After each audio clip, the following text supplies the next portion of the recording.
We OG, we OG. Oh no, G.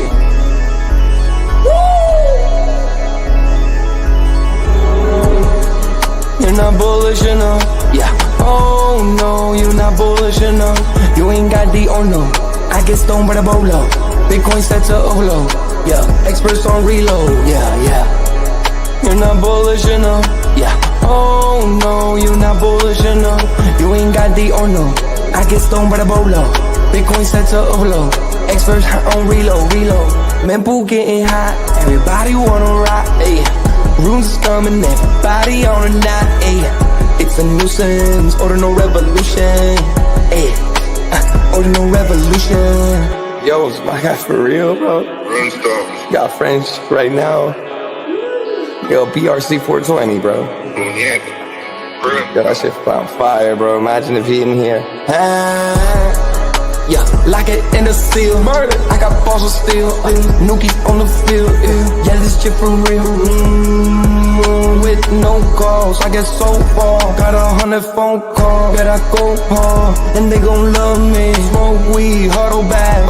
I get shiesty. Where my Bitcoin looking lovely. All this Satoshi's nothing above me.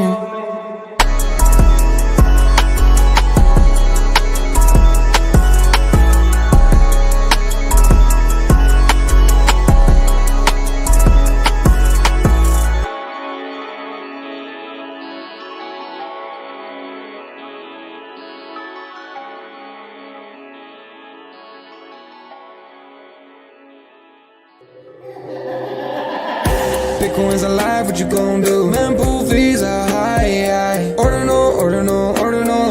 Where does it stop? Nobody knows. It's a revolution, ayy. Bitcoin is the one, no substitution, ayy. With Shizzy and Yagobi, it's Ordinal Revolution.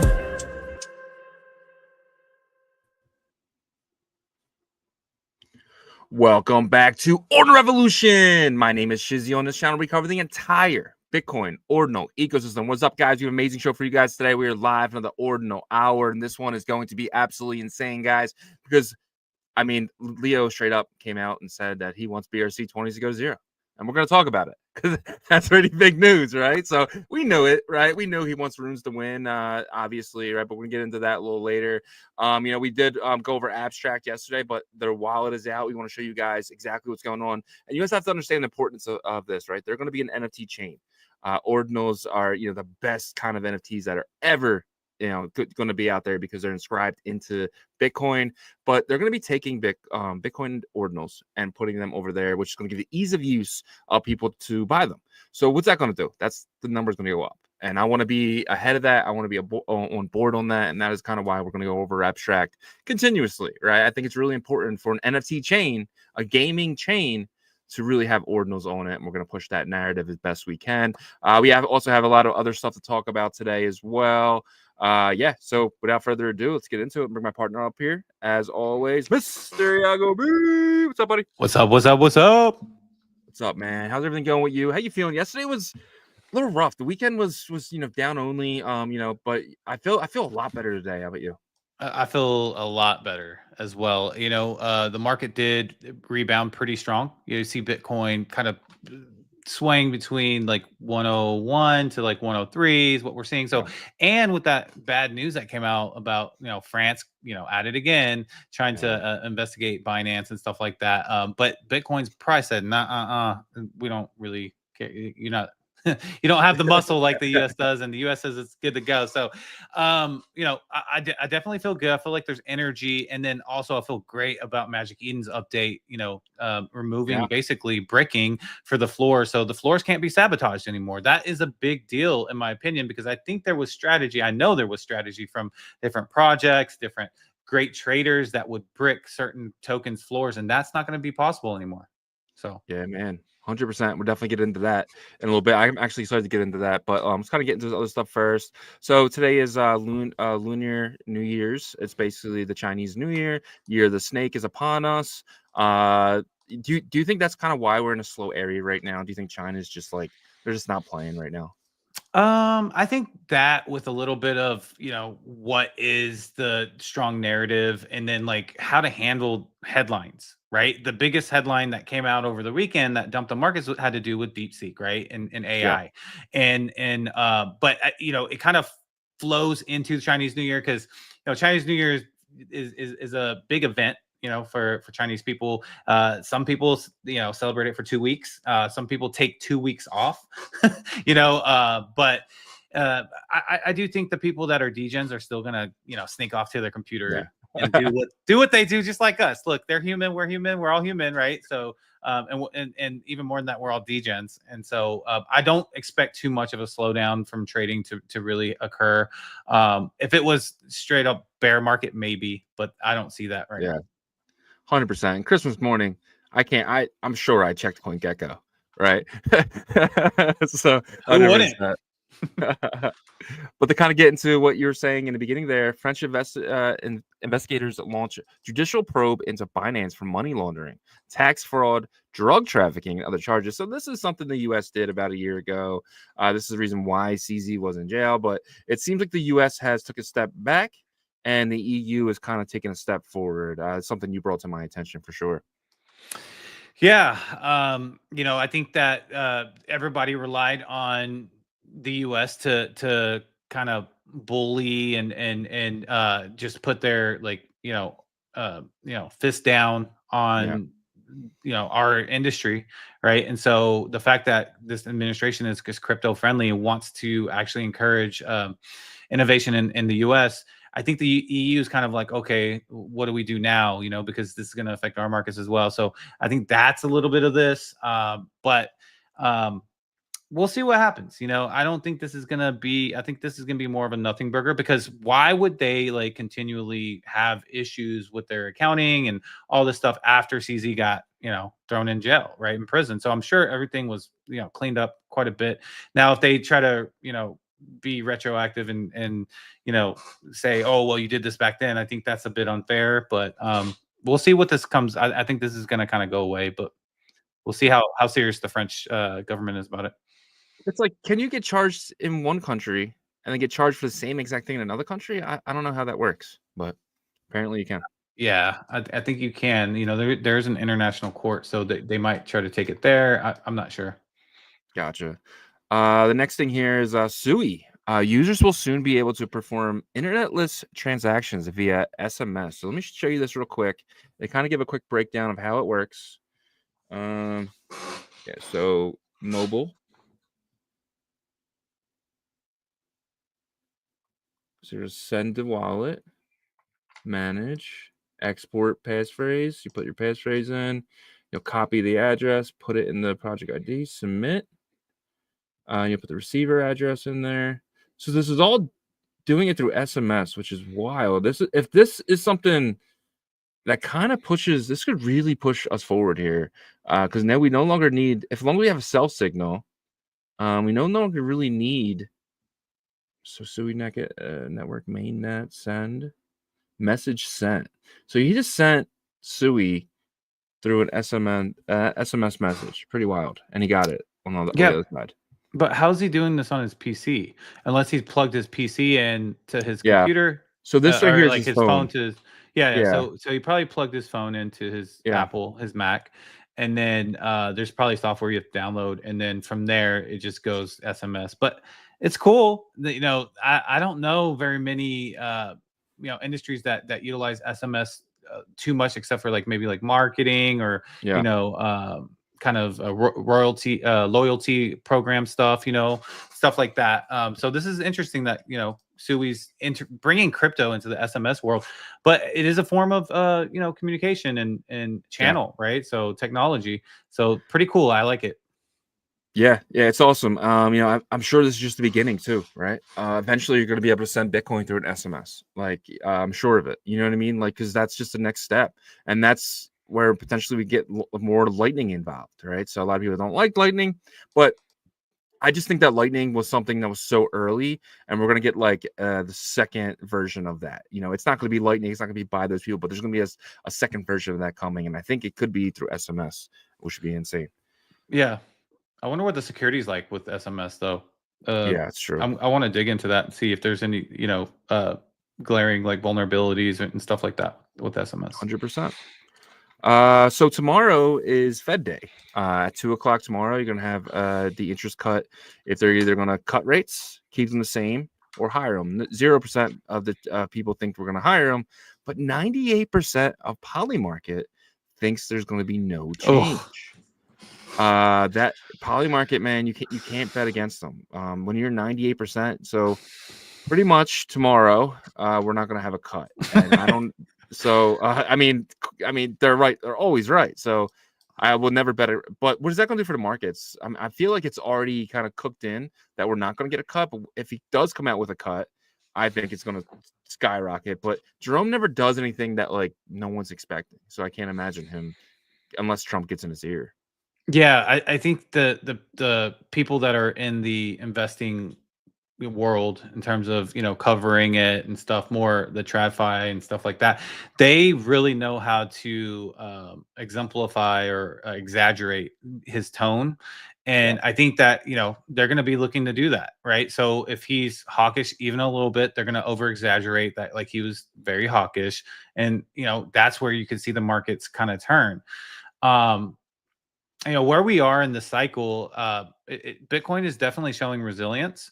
There have been some times like over the weekend to where it bled out, but I think that was like a over exaggeration, but like a scary one, because it's like these AI, NVIDIA chips and stuff, like everybody's invested so much in AI. And so that's what kind of shifted that. And then like, Bitcoin and cryptos is closely related to tech stocks, as much as like we're trying to make our own identity and detach. We saw over the weekend that there is a correlation in terms of price sentiment, right? So, but with that being said, the Fed, I think it's going to really depend on his sentiment, like how he's talking. If he's going to be, I don't expect like a very like excited, Jay Powell, because he's probably heard from Trump quite a bit, right? In terms of like, hey, we need these markets to bounce back. The country needs this and stuff like that. So it's gonna be interesting to hear how this goes. And I'm gonna in terms of like leverage or anything, I'm staying away.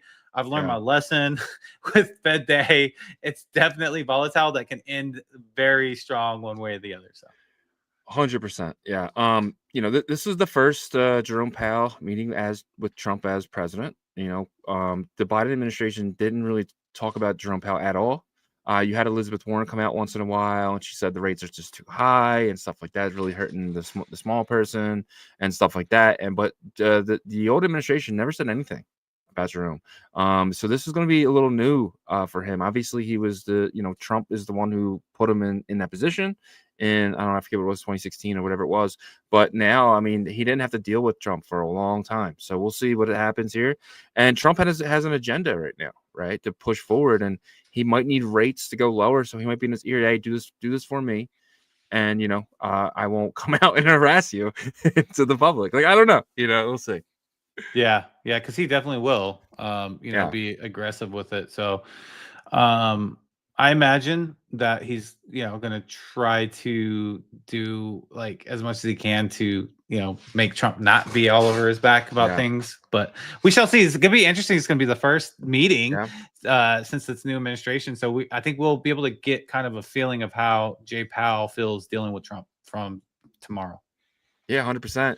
And if he comes out and says, we're going to cut rates 0.25, I think we could really shoot up to the next bull run. I think we could have 6 weeks, because I was kind of looking back, right? And every bull run, we'd had 6 weeks of bullish, like insanely, but we haven't had that yet, right? Yeah. That's a bull market. With like, if you go back, you'll see 6 weeks, 2 weeks down or sideways, 6 weeks, 2 weeks sideways, and then the blow off top, right? Well, we haven't even had our first 6 week movement yet. And I think we're going to get that within the next month or 2 months. Hope so. I hope so. I'm praying for it. But it is something here. But Polymarket saying no, we're not going to get that. So might have to wait. But we'll see. Trump-backed World Liberty Financial bought another 3,247 ETH, worth 10 million at the dip. So they got ETH just under 3,100.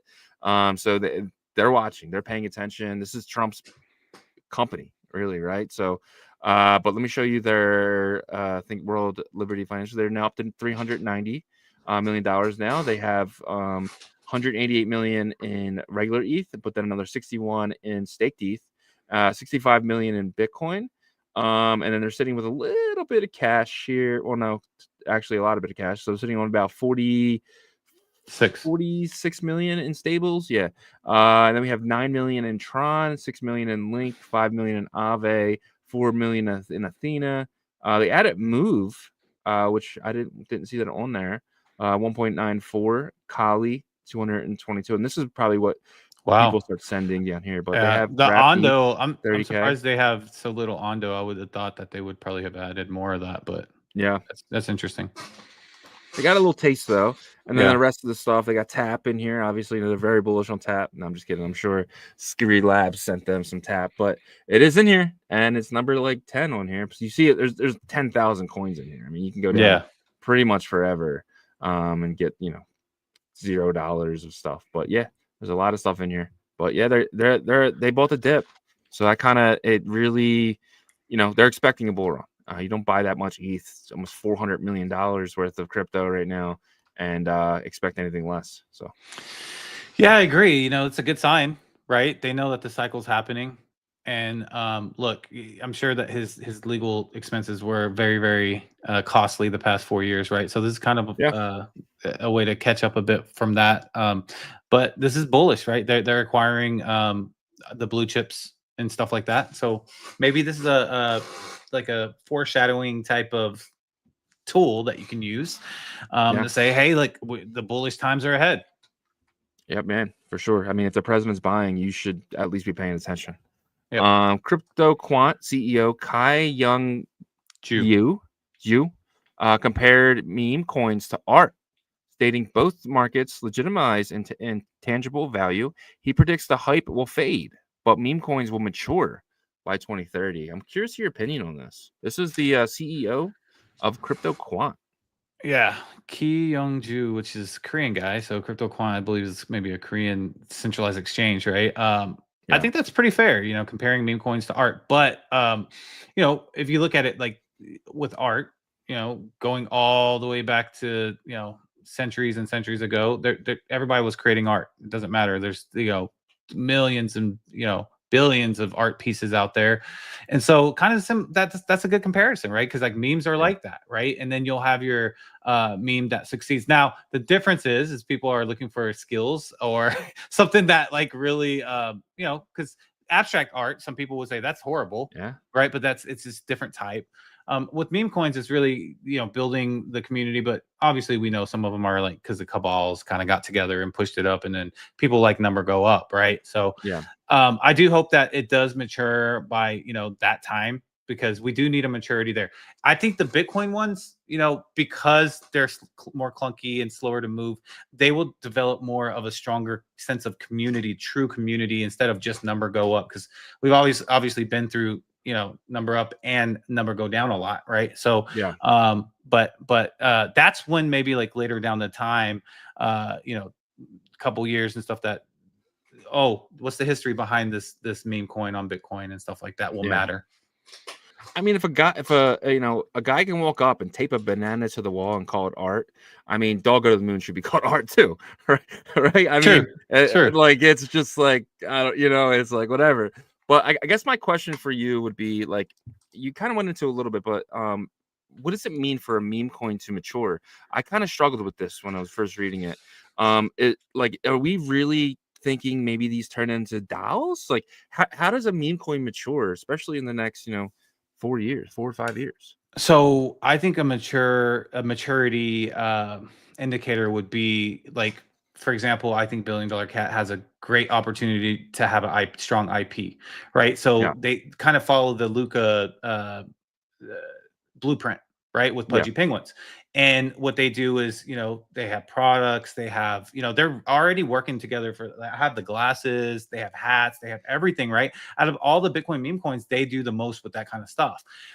So I think they've already kind of taken a little bit of that first baby step of maturity. And I think, the community, has to be big and strong, but more than that, kind of the leadership of the meme coin really needs to push it forward, whether that is, creating revenue through the meme, through the IP, and being able to give the people that are a part of the community a real sense of like belonging, to where when they go to an event, I will say the Bitcoin ecosystem does a really good job with this, with Ordinals too. When we were in Singapore and then New York for NFT NYC, the Quantum Cats had a party. The Ninjas, Trevor does an amazing job. I got to give him credit. Does an amazing job at every event to include Pizza Ninjas, and they get to come in for free to experience that, right? So those kind of things, I think, right now our ecosystem does the best with that, and maybe some of these other ecosystems need to, take some notes and stuff like that. Now, Apes did a good job too back in 2021 because they kind of started this movement of, are you an ape? Then you can come to this VIP event and stuff like that. So that needs to continue. 100%. Yeah. And that's what kind of what I was thinking is like, are we, where we keep hearing metaverse. I mean, 5 years is a long time. We could actually have real metaverses with real, these meme coins and stuff, giving you certain, things to do in those metaverses, right? Whether it's gamble using that coin or much other things, right? So, and for to your point again, like with Luca, I was watching like TikTok and the guy Vex Bowls or something. He's like making a sandwich and there's a pudgy penguin and like standing around in his background, like a guy in a pudgy penguin suit. And I'm like, this is going to mainstream people. Like this is the pudgy penguin. Like this is like 13, 14-year-old girls watch this shit, right? Yeah. And it's just like there's a pudgy penguin just in his background. Just a guy walking around in a penguin suit. And it's the pudgy penguin. Like it's not like penguin. No, it was Luca's, trademark penguin, which was nuts. So yeah. And I expect to see more and more of that, right? Like creative media, studios creating an actual animated series based off of these collections or meme coins and stuff like that. And who knows, they might be really good shows and Netflix picks one up or something like that. That's revenue that goes into the overall community, is what I think should happen. Stuff like that. 100%. Speaking of meme coins, Dave Portnoy, Stool Presidente, he tweeted, he said, I've been looking into if it's possible to make a shit ton of money on a meme coin without screwing people over. He's like, if I do a meme coin, I want to do it right, but I don't want to screw people over. And he's like, I had guys like CoffeeZilla reach out to me and said, don't do it. But he's like, screw CoffeeZilla. I want to, but I don't want to screw anyone over also. So Dave Portnoy is kind of going back and forth with himself right now to do a meme coin. Do you think Dave should do one? And do you think it'll be big if he did? Oh, man. I think that if you do a coin, like a meme coin, and it kind of goes against like the idea of a meme coin being, no utility. But I do think that there needs to be some foundation for future meme coins, basically have something set up to where it can lean on some sort of like business model or something, and that's the problem, is like whenever you release something that doesn't have anything to fall back on, that's where everybody in the world can say, oh, everybody's just launching a meme coin just to, get rich off of it and stuff, right? But if you have something to fall back on, like he could do something with Barstool or whatever, right? I don't know. Think of an awesome idea to include the meme community into it. That's the next generation of memes, I think. And I know it kind of goes against a meme, but like just include the meme community, in more tangible ways than just number go up. Yeah, 100%. They one of Barstool's biggest revenue is their merch. I see in Philly, especially, I see a lot of people walking around with Barstool merch on and stuff like that. Can you take payment in this meme coin for the merch? Would that do anything for the coin, do you think? Yeah. I mean, it would, but it's kind of like it's kind of like El Salvador, right? It's like you want to encourage Bitcoin usage, but you also, don't force them to use it. And then it's like how much of, normies will do this. I think it'll be a very small percentage, but at least it's showing that you're trying to do something, right? You're trying to make an effort to make this meme coin involve the community more. So, yeah. Or another thing he could do, he has One Bite, the pizza review, right? Well, I was actually thinking about this as well. Is like, let's just say you have a local pizza spot and you're like, if this Dave needs to be here, he needs to try this pizza. You could actually burn enough tokens for Dave to go there, right? Let's just say if that pizza place gets 100,000 burn tokens, I'll go out of my way and go there for a review. Dude, something like that. That's a brilliant idea. Yeah. Right. So we'll see. Yep. Hopefully he's watching that. watching this. Hopefully, Dave, do your thing, bro. Let me get that contract address. But over the past 24 hours, Pump.Fun recorded $15.4 million in fees, setting a new record. Since its launch, users have processed 4.16 billion in transaction fees. Absolutely insane. But look at this chart. So you can see back in May of 2024, that's when they first came out. It's been definitely gradual, and then obviously September we had that dip we all felt, but then November we just rampage up. A little bit of sideways because this was the AI phase, right? Everyone was trading on virtuals. But yesterday, or this might have been 2 days ago at this point, it just rampaged up to 15 million. Like, this has never been seen before. Why do you think people were like trading so heavily like 2 days ago? Like, I gotta look through more research, but that's 4 times higher than the previous all-time high. Yeah. Maybe, what was it, 4 days ago? Yeah, 2 days ago. So that was yesterday. It was right here. Yeah. Maybe the DeepSeek agents have been released. Oh, I didn't think about released that. Yeah. the Kraken, right? And I saw that was same day as Runes Coin as well. Yeah, and I saw the on my Twitter timeline that someone said that he beat Pump Fund traders with his DeepSeek agent, right? So that's kind of scary because it's going to make it way harder if you don't have one. But what I hear is that you don't have to code to build one. So I don't know. I want to research that and look into it, but I don't know. That could be a reason why. Let's see if that data bounces back, right? If it bounces back, then that was an anomaly, and that's even more peculiar. 100%. Last thing here is Jim Kramer says Bitcoin BTC is a good thing to add to your portfolio, and that he owns it. Is we hit a top? I was just like, got tops in. But so Jim Kramer, he's a Larry Fink ball licker. He will lick the shit out of Larry Fink's balls no matter what Larry Fink is into. Whoa. He is. Like, it's almost like, dude, he is. I mean, 100%, dude. He gargles on Larry Fink. He truly does. Quit giving these like visuals to our audience, bro. It's like you're going way too descriptive with this whole situation. But I don't like him either. But he pumps anything Larry Fink touches. And this is, again, there we go. A Larry Fink buy. All right. Sorry about that. I'm not gonna lie, it's hilarious. It's good for the show, but it's everybody's probably like disgusted. No, but look, I think Bitcoin in this current state right now can definitely break through the Kramer curse.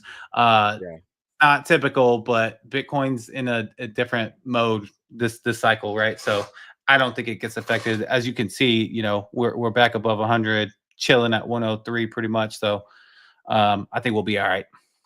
So no top versus no top, right, for the cycle. Well, I mean, this is not the top. No, I don't think this is the top. No, not at all. And like your 6 months straight theory, yes. 6 weeks. 6 weeks straight theory.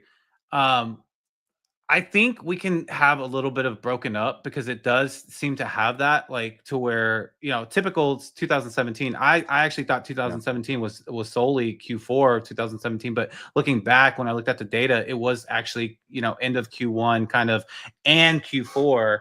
And that actually is kind of how it played out in 2021. Now, end of Q1 in 2017 was nowhere near as aggressive as I think the 6 week aggressive period in Q4 of 2017 that you're talking about, but it still was up and pretty good. Like, everything kind of moved and leveled up. So we haven't seen that yet. But in 2021, obviously we saw two tops, right?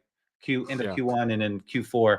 I don't think we see that. I think we see something close to 2017 to where, at the end of this quarter, we see a nice, good, the majors, the mids, maybe not so much the micro caps yet, but the majors and the mids kind of jumping up, maybe a little bit of the micro caps, but then in Q4 is when that 6 week, run up happens, I believe. 100%. Let's kind of get into the fear and greed here. So last Tuesday we were at 76. Yesterday was a 71. My hint for you is we're in the middle there, closer to yesterday. 73. Close, one number off. 72. Okay. But yeah, man, great guess. In the middle.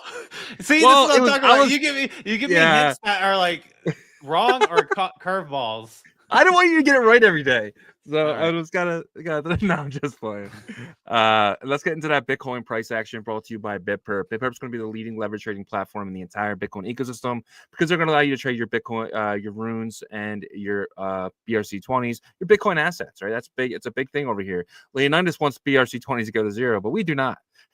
But it's we want you to be able to trade them with leverage using BitPerp and so much more. They're going to be layer 2. One of the rumors that we're hearing is potentially they're going to be on a chain called Hemi. We're going to be doing an interview with the people from Hemi, so look out for that. Probably going to be next week. That's going to be a good one. But they're going to be on Botonics, guys. Botonics is going to be an absolute beast, and they're going to be on the testnet. You're going to be able to paper trade using fake money, but you're going to be able to potentially earn with airdrops and stuff like that. So you definitely want to take advantage of everything in BitPerp. That's bitperp.io. They have a big announcement. I know it's been delayed. We were telling you guys for a while, but it's going to be massive. They want to make sure they have all the pieces in place for the puzzle to be perfect. And that's what these guys are. They're perfection. But that makes me bullish on them. Yep. And guys, before we get into the Bitcoin price action, if you could on the YouTube side, smash that like for us, subscribe to the channel if you're not subscribed, and turn your notifications on so you know when we go live. On the X side, guys, hit that like for us as well. Share the space. It helps us a lot to onboard as many people to the Bitcoin ecosystem as possible. But let's get into some price action, starting with the hour chart here, as always. You can see Bitcoin is starting to come into this sell pressure zone here. You can see we were in a buy pressure on the stochastics. We were in overbought since Monday, 7 a.m. Monday. Tried to come down a little bit, but bounced right back up. And now it looks like we're heading down. But it's not like a bleed out kind of aggressive sell-off. It's just kind of the pendulum swinging back for our leading indicators here. So yeah, we are starting this this red candle on the hour chart, and we are trying to let's kind of zoom in a little bit closer data to, let's see here, going from Sunday, but it looks like we are testing the bottom of that 50-day EMA here. If we do bounce below this, probably expect a little bit more of a downtrend, maybe try to challenge 100K again. But we have been defending 100,000 pretty solid. Even when we did go underneath it over the weekend, we bounced right back above it. So it's definitely different than the first time crossing over 100,000. Now, tomorrow is going to be a big day with the Fed. So I'm staying completely out of leverage. I am just watching from the sidelines with Bitcoin, and you're really going to see, what sentiment Jay Powell brings. But taking a look here on the MACD as well, looks like our buy pressure zone is pretty much closed up. So maybe expect, like I said, testing out that 100,000, maybe second half of today, 101.5 to 103. Now, Bitcoin is extremely volatile to start this year, so don't be mad at me if we end up jumping to 106 or something crazy happens just because Bitcoin wants to do it. But this is what the leading indicators are telling me, is that we'll probably test below this 50-day EMA range and start kind of going back and forth here. I wouldn't be surprised if we don't hang out here for a short period and then bounce, try to test back above it here in the next couple of days as well. But that's what I'm seeing for a second half of today. Definitely would stay away from leverage longs, stay away from leverage for me in general until after Wednesday. So that's for the hour chart. And then the 4-hour chart, the 4-hour chart's showing a little bit different, but not too much. I mean, yes, it's showing on the MACD that we are in a little bit of buy pressure. It's nothing aggressive. You don't see these bigger green candles. It's definitely smaller, so it's a weaker buy pressure. I think it's also trying to just see what the shorter time frames want to do, and what the hour chart looks like it wants to do is kind of go back down. Now, we have been below the 50-day EMA on the 4-hour chart for since Sunday here. So really depending upon what the hour chart gives us, and I do think it's going to probably break below the 50-day EMA on the hour chart, which means this will come down below again. So it's probably in preparation too for tomorrow. So me, again, staying away from any type of risk on leverage or anything like that. And no big deal though. Swinging to like 100,000, testing that, going back and forth is not a big deal. It's the bigger movements, and unless there's a big, depressing type of Fed meeting tomorrow, I think that we'll probably be right back at 103, 105 heading into the weekend. But we shall see. Yep. Great job as always, man. Let's kind of get into that roll call here. Let's see who is here. First is first. Let's bring up the first is first chart. Who got it today? Who got? Oh, it's PJNZ. Shout out to you, my friend. You are a winner today. Let's check where you are on the chart here.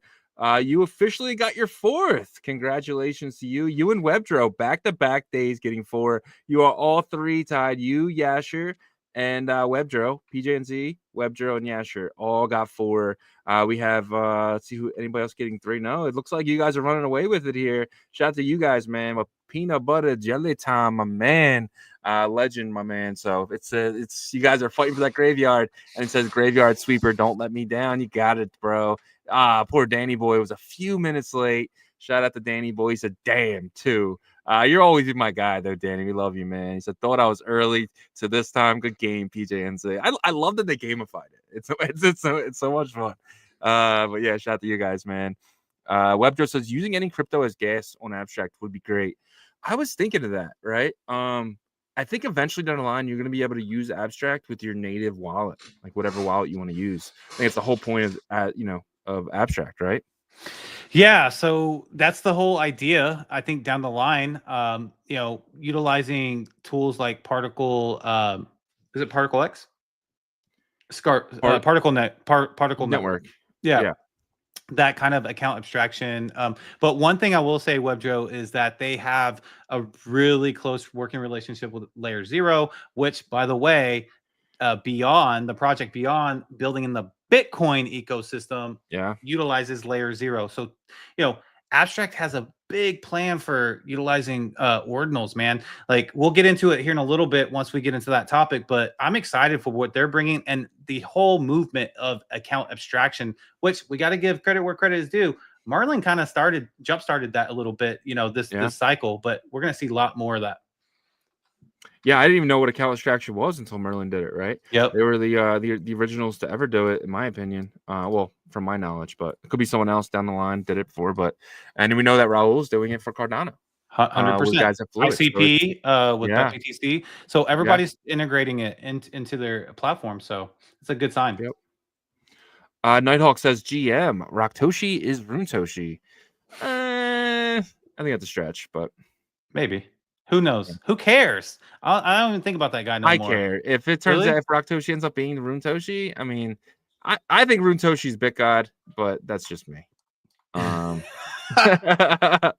Chief Axel is here. PJNZ says, Webdro, I'm chasing you. You're tied them today, so good for you. Lackey Lukey says, hello, guys. The Billy Cat. Shout out to Lackey Lukey, man, every single day. And Yasher, our mod, our guy. We love Yasher here, man. It's a good day, everyone. Good day to you, sir. Mats is here. Dang, people are fast on being #1. Congrats. Yeah, Mats, they go hard, but you got a goose tunnel, so you go hard as well. Then we have Ordinals tweets. He says, Yagobi, save us all. Hey, I don't know if I could do that, but maybe account abstraction can. Just dump all your liquidity into the market. We know you have it. Just get out of stables. Just pump our bags, bro. Pump our bags. But and then we got Cheaty is here. Says, what's up, guys? Mempool Punk is here. Shout out to you, my friend. Bitmap Capital, Steamy J, Pelpa is here. Shout out to Pelpa. Malam Yuri is here. Oh, wow. I thought I was extremely early. Yeah, it's all gravy. These guys get in super early. But then our guy, the legend himself, super fan, says PJNZ does it again. First is first. Yes, first is always first. It's not like that on other chains. I'm coming to find out. Well. I think it can be if it's marketed, but we love to market first is first. That's the thing over here. So that's the difference. 100%. Chota says LFG BTC is back to pump mode. Yes, sir. Let's get it. And then my guy, Sammy Turnpike, right down the street. Shout out to Sammy Turnpike. Good morning to the greatest buddies, Shizzy and Mr. Yagobi. Hell yeah, let's get it.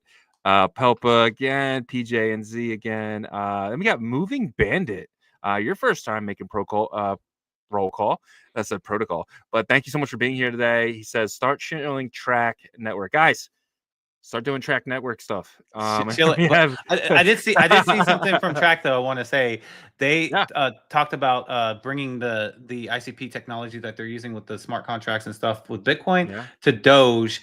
And I think that is, I know you hate Doge, But I'm just saying, with the speed of what they have, it's going to be interesting to see how that works. Because in theory, if Track says what they have is what they have, and I have used the swap, it just takes forever, but it's still a swap. There's liquidity there. That could be like a really big, servicing for Doge chain. But that's something that they talked about. So that's something to keep your eyes out for. Yeah, Doge just doesn't get me up in the morning for sure. And then he says Track Network and the rest. Dude, we covered we did Tap Tuesdays for like 3 months in a row. Like right before their launch when I covered them. There's just not much to talk about. There has been lately though. This month they've definitely been pushing it, but we always put Track in the news when we have it. I actually think we have some Track stuff today, honestly. Danny Boy D Block says that's awesome that Sui's doing that. Yeah, man, it's really good innovation. If that's the biggest problem. Like, what happens if they shut down the internet? And then we can start sending Bitcoin SMS style. So, he says it will onboard a lot of people too. Yes, 100%. I agree with that. Bitmap Core is here, but think about the businesses that can be built on top of SMS trading. Right, the businesses like there's going to have apps and stuff come out and be doing that in the back end, and that's where I think it gets game changing. I'm not going to send people Bitcoin and stuff through my SMS, but if there was a way of me not really knowing I'm using SMS, but it's in the back end, doing its thing, I mean that could be pretty big.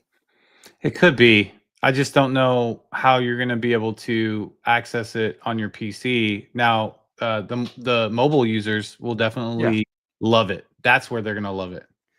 Well, it'll be a mobile thing, right? Yeah. It'll be an app on your phone. You kind of go, and your wallet will have a phone number attached to it. You know what I mean? And you won't really know what it is, but the inside knows that, hey, Shizzy's sending Yagobi, and Yagobi sending back to Shizzy. You know what I mean? So, I mean, that would be pretty cool.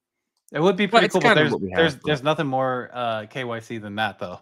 That is true. I mean, you're sending it, 100%, 100%. Myself says, well, 98%. I'm betting against them. Ooh, you don't want to do that. We I mean, a little bit amount, maybe. Why not? If they end up cutting it, bro, you win a lot. Yeah, that's true. 100%. It definitely is a gamble, but I don't know, man. They've just been right about everything, so it's just tough. I Walk Alone says GM. Hey, did you guys know it's free to smash that like button and share? It is free. That is 100% free. You guys can smash that like button as much as you want. It actually, sometimes when I hit the like button on shows, it gets the adrenaline out of me, right? It's, smash that. I don't know. Sixes is here. I got Patty Poo. Mark says Federal Reserve will hold rates steady tomorrow, but signals for a potential cut ahead. The markets love looking ahead. That could, if we pause for January, but then in March we have a cut. That's something to look forward to. Yeah. Yep. Austin Gray is here. And we got Pulse Chain Altcoin Talk. Thank you so much for making roll call today.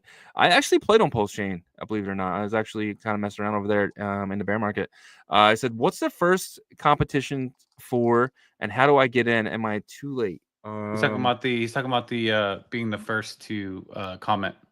Oh, cool. Yeah, I'll explain that real quick. So I've been tracking this since the first, and Mike's World was the first winner. First is first, Mike's World. And then we have, Yash and stuff. So all you got to do is be the first comment. So some comments do get deleted. And, I Walk Alone will tell me that I need to keep my browser open 24/7 to keep it alive, but that's hard to do. I'm somebody who likes to turn my computer off. So, you know what I mean? It's hard to do, but, we just kind of deal with that. But if you are first, then you get on the chart. And at the end of the year, so you have plenty of time. I mean, you can get 5 days in a row and be number one. So you have plenty of time to do that. But we're going to give away something big, on the first of next year to the winner.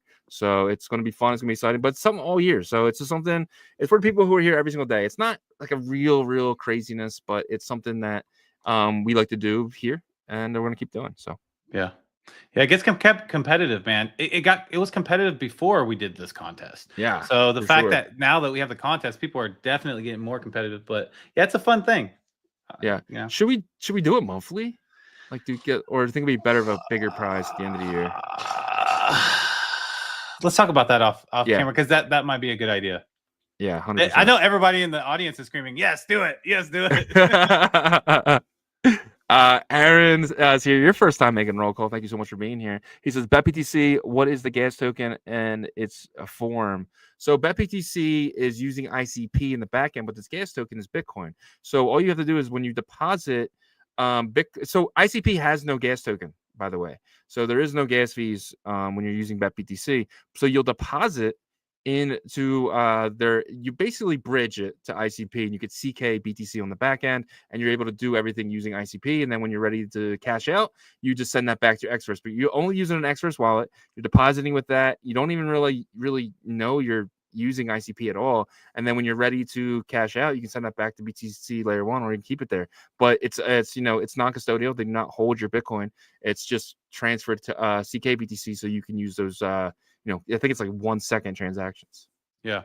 Let me ask you a question. So ICP doesn't use gas for the end user, right? But the project has to pay the gas. So let me ask you, do you think that's why there isn't a ton of builders over there right now? Because like if you try something that's not super solid, then they have to kind of put that cost on them. So the gas fee is it's like minimal, less than a penny. It's less than a penny. So it's like it's not much at all. And the only reason they have to pay the gas fee is to stop like DDoS attacks, right? So otherwise you could have no gas fee, but then someone could sit there all day long and just put fee and just kill it, right? Yeah. But it's up to the project, the software that they're using or whatever they're using to say, hey, put a stop to that person. He's going to cost us too much money because he's just doing these non-bullshit transactions, right? So I think that's the form. So it's up to the project. Normally it's up to the chain. The chains are happy. The chain will take your DDoS all day because you're paying for it, but it can get really expensive. But like a chain without no gas, the project has to pay for that, but the project can eventually shut that person down. All right, you're cut off. So they wouldn't do that unless it was, a security reason. But Danny says we need a second and a third place. Yeah, we'll see. If we do the full year, I agree with that. But if we do shorter, then we're tracking it, so we can definitely if we do the full year, we'll do second and third place. John Knox says, do you think any crypto is GAY? I don't know. I don't really ask crypto questions, but thank you for being here, Johnny Knoxville. But PJ and Z is here. He says at the gym, 5 a.m., pumping iron, pumping tokens, get it, hanging with OR. Shout out to you, my friend. Thank you so much for being here. You must be like in like New Zealand or something. Yeah, right? he is. Peanut butter jelly, New Zealand. Gotcha. Let's go. No is here. Block Runner's in the building. Shout out to Block Runner. Greetings, fellas. Thank you so much for being here, man. Make roll call. The Block Runner's in the roll call. Shout out to you guys, man. And Inagi. We got to get the Block Runner back on. That was fun that day. That was great. Yeah, dude. That was amazing. For sure. I'm gonna reach out to those guys. But yeah, man. So that is roll call for today. Shout out to every single one of you guys, man. We appreciate every single one of you guys to make roll call every single day. We have 298 people in here right now. Thank you guys for so much for being here. And let's kind of get into the ecosystem news. But first, let's kind of get into the abstract stuff. Will Abstraction help the Bitcoin ecosystem assets? What ordinals will go cross-chain? So this is something big, right? We first found out about Abstract through Emblem Vault. We knew that, Jake was actually telling us about it. Like, yo, this is gonna be big. It's, it's the guys from Pudgy Penguins. They're creating their own chain. They want to make it a NFT gaming chain. So we first thought was, obviously they're gonna have to bridge in the punks. They're gonna have to bridge in everything because a lot of the bigger assets are on Ethereum. So why can't they bridge on ordinals? And the guys at Emblem Vault were like, yeah, we have this jump feature that, we're potentially going to be doing. I don't really know if they are or not, but potentially it could be one of the big spots to send our ordinals. But what does that do? So they created this amazing wallet type of thing. And it's really cool. Let me show you guys. So we found out that yesterday. It's just abs.xyz. You come here, make an account. Right, you can set like an image or whatever you want to do. You can put your, put in here. We put our thing from Twitter in here, and you have trade, stream, rewards, develop, bug, security, right? So this is all you get a wallet. This is all done using your email. So you sign up, you use your email. I just use my normal email and sign up, and there's no keys, there's nothing. So yeah, there is security issues and stuff like that, but I wouldn't have a bunch of money on it. Right, but it actually gives you that ease of use that like Coinbase gives you, and it is a one it's like a one button click to go from Coinbase ETH or ETH that you have on Coinbase to the Abstract chain. And you just come to this one website and you can do everything. They have a DEX here. You pick your token. It pops up here to the right. You can do everything within this site, right? And eventually they're going to have marketplaces and stuff. And right now they're using Magic Eden. You can come here and you can kind of see these are the projects that they have already. And you can kind of, but eventually it would be awesome to have node monkeys, to have puppets, to have, whatever that you guys want to bridge over here, because anyone could bridge using like Emblem Vault's technology, the jump feature, and you can have anything over on this chain, which is going to give the easy use of somebody new. This is onboarding. This type of newbies don't want to download a MetaMask, don't want to get an Xverse, send Bitcoin to Xverse. They don't want to do that. They want to use their Gmail. Exactly. But what do you think about all this? Well, I wouldn't even think, like, I imagine, Luca's really smart, but even, the Abstract chain, because let's kind of clear this up. So there are two separate entities. There's Pudgy Penguins IP and Luca, that's the CEO, and then there's Abstract, and they merge together in terms of a partnership, right? So Luca definitely has a lot to do with, I think like the culture and stuff of the chain. Now, the security, I took a look, and it's the 2FA, right? So I don't think the security is as crazy as people think. I don't even think it's probably an issue, because they wouldn't roll it out this way. Now, if you are a Bitcoin maxi, you're a decentralized maxi completely to the end to end, you don't have to participate this way. You can download MetaMask. You don't have to use their dashboard. You can download MetaMask and add their RPC and use the external dexes.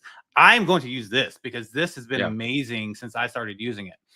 So I love it. I love every aspect of it. That everything is in one house. The apps for the chain, the kind of whitelisted ones, the ones that are the Abstract chain likes a lot. They're easily, you can click discover and go.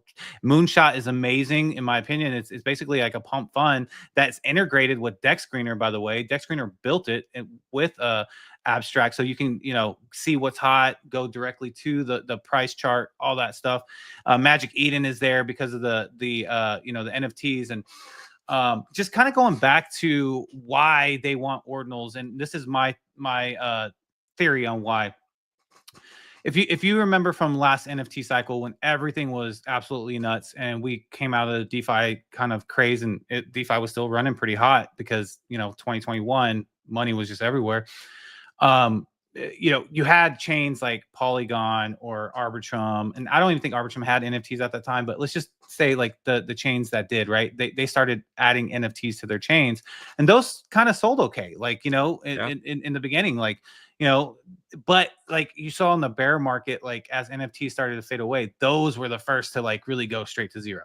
Right. And I think that, yes, Abstract can have like a native NFT asset class that does okay. But I think they're wanting to be like, this is the NFT spot. So we want ordinals to come over. We want apes to come over, and we'll have them jump over using Emblem Vault, and people will know they can get the actual like NFT here, because the way the Emblem works is that it is actually a vault that locks the Bitcoin wallet keys that holds the node monk on Bitcoin still. So you have access to that, and it's going to be depicting a like image of your node monkey. But if you want it to open it on Bitcoin, after you have it, you just unvault it on Bitcoin, and you have the key. You're the only one that has the keys to do that. It's a really smart way to kind of bridge without bridging, I guess, if you will, right? And so this is why I'm really bullish on Abstract, and using kind of this account abstraction I guess like approach and energy. I think that we're soon going to be able to see that, like, these are going to be more like storefronts, like Abstract chain and stuff like that. I got my node monk on Abstract. I got my node monk on Merlin. I got my node monk on here. I got my node monk on Bitcoin. Oh, awesome. Cool. You probably paid, whatever fee for it or whatever, but like you can pick and choose what you want to do now. That's the bullish part, in my opinion. 100%. And when you say account abstraction, like the best part is like, let's just say I can log out, right? And then when I want to go log back in, right? I can log in with another wallet, right? So now you can log in with your Bitcoin wallet eventually. It's not there yet, but I'm sure that's what they're going to do. You're going to be able to log in with your Bitcoin wallet. So right now they have Magic Eden, MetaMask, Phantom, and then so you can log in with your Magic Eden. Right. So you can actually already use a Bitcoin wallet. And what that's going to do is after you sign in, it's going to put you to that screen we just had. So you're going to have your own dashboard, but your sign in isn't your email. It's actually your wallet as well. So that's where the account abstraction comes in, because you're actually using, your Magic Eden wallet, and it could already have your assets already in there. And that's why it's kind of game changing. Absolutely. Absolutely. And this is going to bring more of a cross-chain liquidity type of thing, right? Like I don't know, we were in a meeting, you and I, with one of our partners, I think, and I think it was Fonzie maybe or something. I was saying, TradFi, they don't have to get into another asset to buy like stocks or anything. Yeah, if they're on, if they're on Fidelity's platform, then but everything's pretty much offered on Fidelity that is on Robinhood and vice versa, right? But they don't have to get out of like USD to do this and that. So I think eventually we will come to that kind of point to where normies, once they onboard, will not really know what chain they're using and stuff like that. It's gonna be more of like storefronts of protocols and stuff. We will, the nerdy people that will probably always stay nerdy, because that's why we got into it in the first place, and that's fine. That's cool. We understand how it works, but like I don't want to hear from like someone that understands how the back end of credit card processing works to like over lunch. I'll be like, shut up, I don't care. You know what I mean? You know what I mean? So kind of the same mindset. Now I believe in that Bitcoin will always be the hardest asset in existence and all that stuff. I still have my fundamentals with that, but I'm just talking about like onboarding normies and being able to have fun. Because like for me, I always like self-custody my Bitcoin. If I want to take a little bit over to wrap it, I'm okay with that. But I just think this is going to be the future. 100%. And Austin Gray says, no, if you bridge in the ME wallet, you cannot see those abstract ETH. So so you will have to bridge your ETH from Magic Eden to it's not bridging it, but you just send it. So you just come here, you'll get this wallet. So you do have the two wallets, but that wallet just kind of gets you in here, and you just got to send it over to your balance. So you won't see it in there, but just send that ETH from that Magic Eden wallet to this account once you bridge it from Ethereum to Abstract, for sure. Yeah. But this is cool too, because imagine like eventually down the line you NFT and you're going to see your ordinals here, right? So I've already earned some. These are NFTs right here. Like I can sell these, and I earned these from funding my account and verifying the X. And by the way, Green Emmy, this is free. If you guys wanted to download a wallet, just go to Green Emmy, go to Launchpad. I think this is going to be a reveal. I think Magic Eden is doing some project for Abstract. You can see there's 13,000 guys. These are free. Each wallet gets one, so you can make a bunch of different wallets. I don't know if it's going to be any value. It's going to cost you like, I don't know, 3 or 4 cents to mint this. So just know that. But you will have to need a little bit of ETH. But you can come here right now and you can go get a free Green Emmy. And as you can see over here, how do you get it? What do you mean? You have to go to Magic Eden to get it? Yeah, just right here. Okay.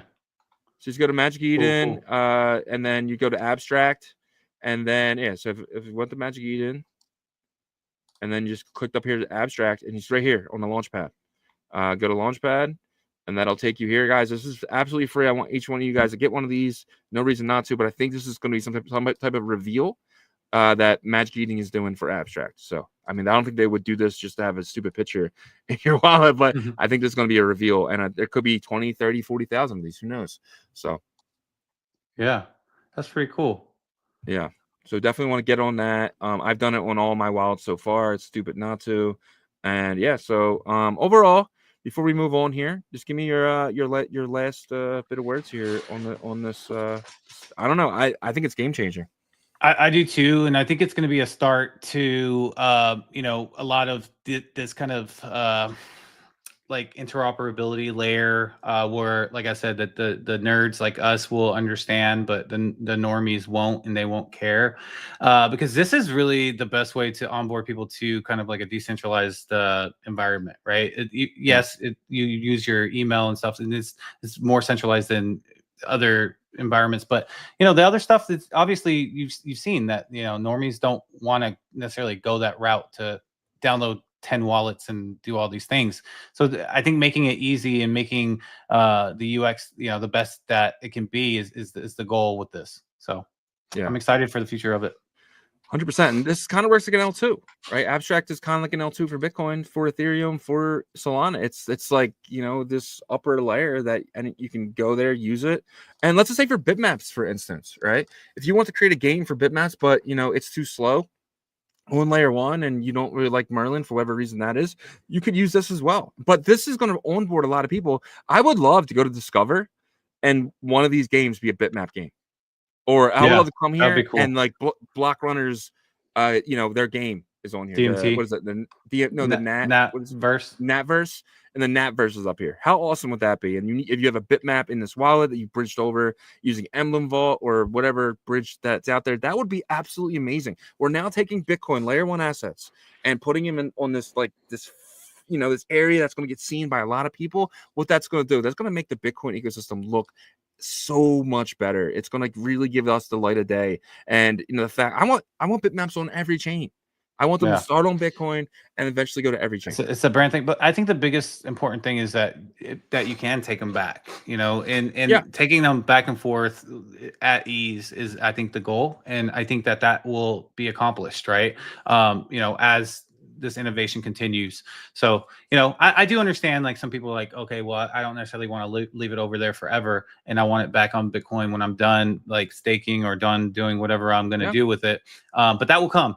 That will come, guys. Like I said, beyond is the Bitcoin kind of side of things that works with layer 0 that is working on the Bitcoin side to make all this seamless. So I'm just really excited about the future, because I do agree. I think branding is big, and these runes, tap, whatever you have, other people in other ecosystems need to learn about it. And being on Abstract is going to be huge for normies to learn about tap, normies to learn about like DMT assets and other stuff as well. So 100%. So guys, do yourself a favor, open up an Abstract account. You don't have to use your email. You can use a MetaMask if you want. You can sign in. That'll be your way in and your way out. You'll be logging in with your MetaMask, just signing it on that side, and just get in there, get the free Magic Eden, Emmy, and just be aware that it is there. That's all I can say, because I think it's really important. Yep. Let's go to the next thing here. So Leonidas finally admits he wants BRC20s to go to 0. Yesterday, Udi was in a space with Leonidas. It might have been the day before, but I definitely heard it this morning for the first time. And Udi basically asked Leonidas, like, do you want BRC20s to go to 0? And Leonidas said, yes, I want BRC20s to go to 0, and I want runes to win. How do you feel about this? Leonidas is a big part of our ecosystem. This is more infighting that we really don't enjoy. That's not the best part about the ecosystem for sure. What do you think, though, about Leonidas openly saying now that he wants BRC20s to go to 0? Francis said this a long time ago, but Leonidas finally comes out and admits it. Yeah, I think he has to say it. He has to say it. He might not have to say it the way like he said it, but like he has to want runes to win because of Dog. I mean, like, look, he has a lot of people kind of counting on him. I know that doesn't sound like it should, but it's the truth, and like that's a part of his job now. It's like literally like shilling Dog and trying to make it succeed. And so I can't hate the guy for that, because like like that's what he has to kind of say. Now, do I think the overall mentality of wanting people's bags to go to 0, like people's bags that hurt the individual, of course that's like not a good energy, not a good, it's toxic kind of, right? Like, because like people hold BRC20s, and at this point it's mostly like Ordi and Sats. but there's going to be, I think there's going to be a kind of this I guess like development of two standards now, and we'll see. Most of the builders that are releasing stuff for the end of Q1 and Q2 are building for runes. There are the best in slot guys and Domo that are building for BRC 2.0, and some Unisat people too. I just think, like, from an overall perspective, like if you look at like the BTC Startup Lab, a Bitcoin Frontier Fund, that kind of whole group. And then the builders, that there's more support builders for runes right now. But, that has to do, in my opinion, kind of the fault of, the people that want BRC 2.0 or 20 to do well. Because like they waited, supposedly they had these specs for 6 months. Like, why are you holding on to them for 6 months? That, to me, that's crazy. Like almost kind of like they gave up, and was like, well, runes is here and that's it. They selected. And to me, that's not a good sign. Like that should have been released at least, if it was ready 6 months ago, testing should have happened 4 months ago. But now they're saying testnet doesn't come until Q3.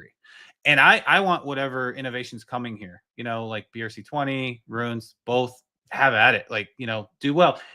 Look, BRC 20 can go off and do its own thing because it's a completely different technology, with inscription tokens and stuff like that.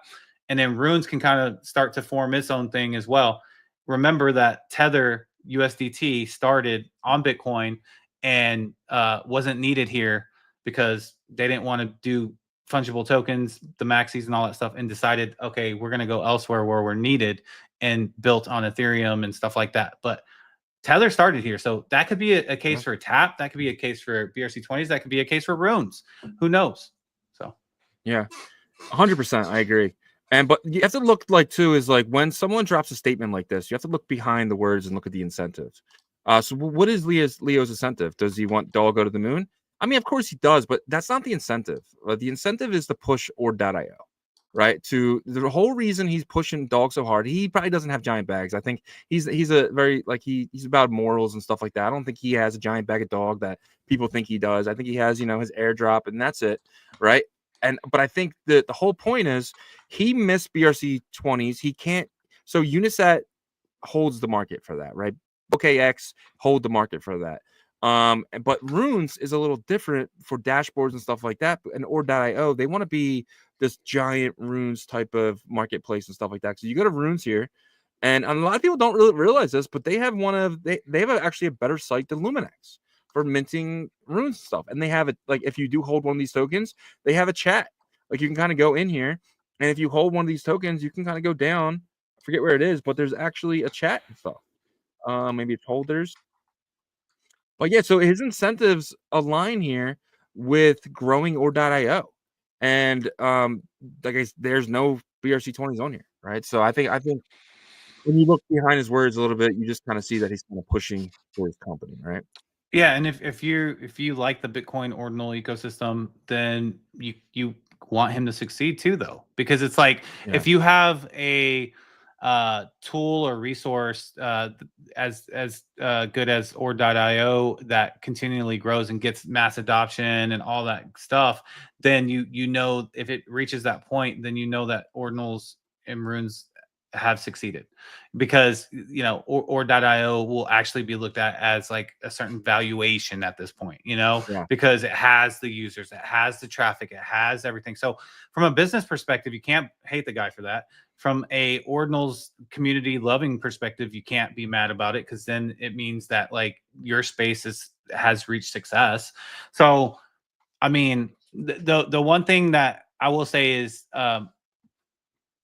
I understand the frustration from the BRC 20 community, East and West, right? Because there's a lot from the East, I know, that like can't really voice their opinions, right? Because of language barrier. And then from the West, they have voiced their opinions, right? And for me, it doesn't even come down to the standard. Everybody that has watched our show for a while knows that I'm very open-minded to, every standard that wants to try to innovate here. But I'm not a huge investor in terms of like investing in projects or, like in terms of a fund, right? And I think that's where politics can get in, is like, these big fund managers and investors come in and they want that standard that they've gone more into to win and stuff like that. But one thing is, that's a fact, is that like the two asset classes or two assets, a part of the inscription asset class, ordinals and BRC 20s, had a like a synergy type relationship when it came to liquidity, and that's a fact. That is 100,000% fact. Ordinals were awesome at first. People were doing stuff and with spreadsheets and like trusting people to send them the ordinal and they're going to send BTC and all that stuff. I mean, it was the beginning times. Like, I actually appreciate that because that's pretty cool. And then you had BRC20s that came in March. So about 4 months after ordinals were birthed, BRC20s came, and that attracted a whole slew of other people, like from the East and the West, to say, I want to trade tokens. I wasn't really into NFTs, so that's why I didn't come over at first. But now I'm here. And they started getting into ordinals because of BRC20 trading environment. And so now you have people that came in for the BRC20 trading that were creating all this liquidity that made the floors pump giga hard on the ordinals whenever they would, like, it was like a cohesive relationship to where the good traders would be like, okay, that's enough token trading because it's time for ordinals to pump, and they would pump, and then tokens would go down, and they'd be like, okay, that's enough ordinal trading. Now it's time for tokens to pump, and then BRC20s would pump again. That relationship was broken because of the introduction to runes. Now, whether there was good reasoning behind, the standard of BRC20s, I know it was like nasty with, the JSON and the UTXO bloat and all that stuff. But in my opinion, I think at that point, Casey could have said, hey, look, I created an amazing thing called ordinals. You guys came in and innovated on here, even though you made some mess, but you also brought a bunch of liquidity. Let's work together to fix the UTXO bloat. Let's work together to fix this issue so it's not so messy everywhere, so this can succeed. But instead, he created a completely different type of standard that uses the UTXO set in terms of data storage versus the accounting inscription set, right? So that's where I fall under it, and that was the whole kind of energy behind the tweet that I put out. Like, I am appreciative that Casey, created ordinals, is amazing, and stuff like that. But there was a relationship that was broken that was actually had synergy at one point in terms of liquidity. Yeah, 100%. And you like, Casey can't want something decentralized, but then still want to control it. Like, the fact that they were crying that it was messy. Who gives a shit, right? It's let it read the damn transaction. Like, no one's going through that besides Casey and saying, "Oh, well, this don't look good." Like, who cares if it looks good? That whole argument is, to me, is bullshit. Like, it's just Casey's just like, I think you call him, like, was type 1 or something like that. Type A. Type A. And I just it makes me sick, but it is what it is. BRC20s existed. They were amazing. They're still amazing. Runes are cool. But I feel like, when you go to war with the protocol, you're going to have winners and losers, and we're probably going to get one. So yeah, we shall see. This is an awesome tweet from our guy Block. I'm going to show this real quick. So it kind of goes into our argument here. He says, ordinals are important because they pay the miner fees. Send BRC20 to 0. And then he has a picture here. It says fees spent on BRC20s, $192 million. So $192 million went from BRC20 enjoyers to the miners to keep the security. The miners were very happy in a bear market, guys. They were coming online in a bear market. The year 2023, they were coming online and making money. The security is what it is. The security is where it is today, in my opinion, is because of BRC20s. Obviously, now we have Bitcoin going to all-time highs, but that wasn't happening last year, right? So it's a big deal. It's a big deal. Scroll down. You can see the total inscription fees right there with ordinals and BRC20. So it's about 65% of the total inscription fees came from BRC20s, which is wild, right? I think it's 65%, something like that. But I'm more curious as to why, like, the mining community didn't really, bitch about this, and maybe that's not that much money for them. I don't know. No, that's what they make. They probably make that in Bitcoin. I know they do, but like my point Yeah. that I'm making is, like, why didn't they, like, try to say, hey, we want to keep this? Like, what happened? What you guys do? I just don't think they were understanding what was going on. They thought it was ordinals, right? They just all together. They're like, oh, volume's just down. Volume's just down. Yeah. So, but then you look under the hood a little bit, and a lot of the miners are probably seeing that now. I'm sure you're gonna have miners come out, especially when things get a little bit regular in the terms of not a bull market. Let's just say in 2026, you see a miner come out and say, "Hey, we're pushing this protocol very similar to BRC20s because they want that miner fee." Right? We haven't seen that yet either. We haven't seen miners create ways to get us involved. That's going to be a big, big catalyst. I don't think anyone sees. Miners are going to come out with protocols to kind of pump the fees. And I think we're going to see that. Then who's going to fight against that? You can't. I mean, Yeah. you can't. So, and is that a protocol that destroys runes? Are we gonna have we seen the token standard that is going to be number one? Maybe we haven't seen it yet. Maybe it's made by Mara. Maybe it's made by Riot. Who knows? Who knows? Yeah, we'll see. But runes did bounce back pretty nice, though. I'll say that. Yeah. We'll definitely get you guys a market update. Got a few more things here. Tap protocol. Bitcoin meme coins for the win. You can finally trade L1 with AMMs and liquidity pools and receive ordinal native LP tokens. Then they said you can also launch and mint via Telegram. So I've done this, guys. I launched my own token and minted it out all to myself, just kind of testing it out. And I did it all through Telegram. So you just it walks you through the steps. It asks you all the questions, and then you eventually get to a point where they send you to a website and you pay for it. And the same thing with minting. It just walks me through the steps, and then it gets me to this the site, and then I pay the Bitcoin. And that site was Taparoo Swap. So this is pretty big. So let's just take a look at Taparoo Swap, because there is, there's not a lot of liquidity, and that's the main problem with Taparoo Swap, right? You go over here, you go to pools, you can see, BTC and Tap has, 0.5 Bitcoin, and then you see USDT has 0.5 Bitcoin, Gib has 0.3 Bitcoin, and Nat has 0.26 Bitcoin. I think this was brought to you guys by the Block Runner, and then minus Tap, barely anything. There's you can have a swap all you want. If no one adds liquidity to it, you don't have a swap, in my opinion.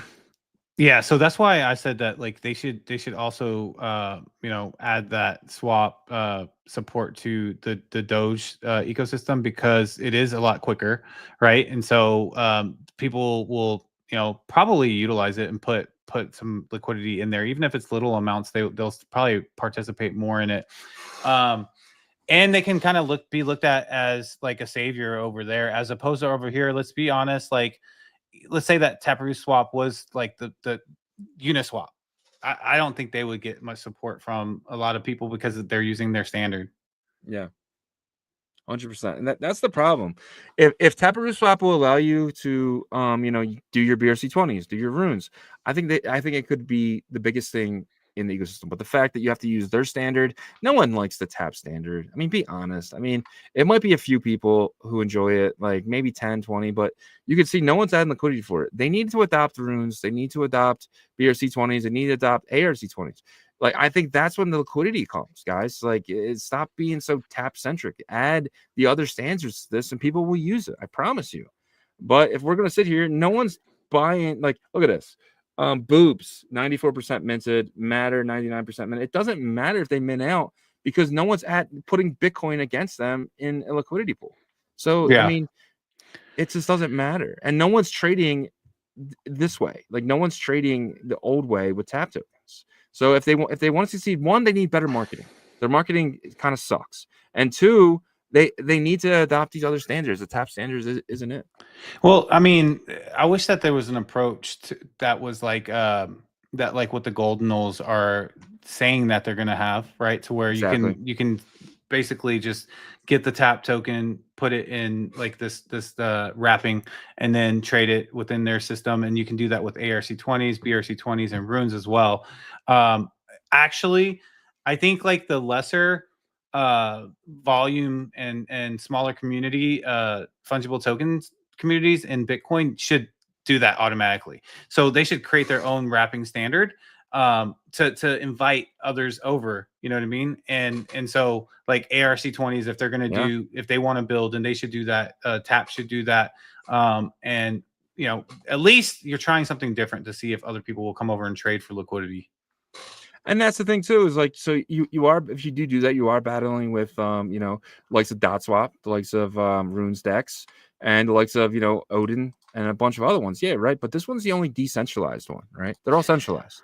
Well, and I honestly, I think that, like, if that happened, in my opinion, I don't think we would see like a huge influx of users in any other thing. I'm just saying having the option would be cool, but like I think it would show the truth, tell the truth of like decentralized versus centralized for our space right now. If Tap did that and said, okay, you can wrap any standard over, just add liquidity, and all of a sudden like they have like $5 million, $10 million liquidity in 1 month, then I would say, holy shit, they really do care about decentralization. I just don't even think that would happen, dude.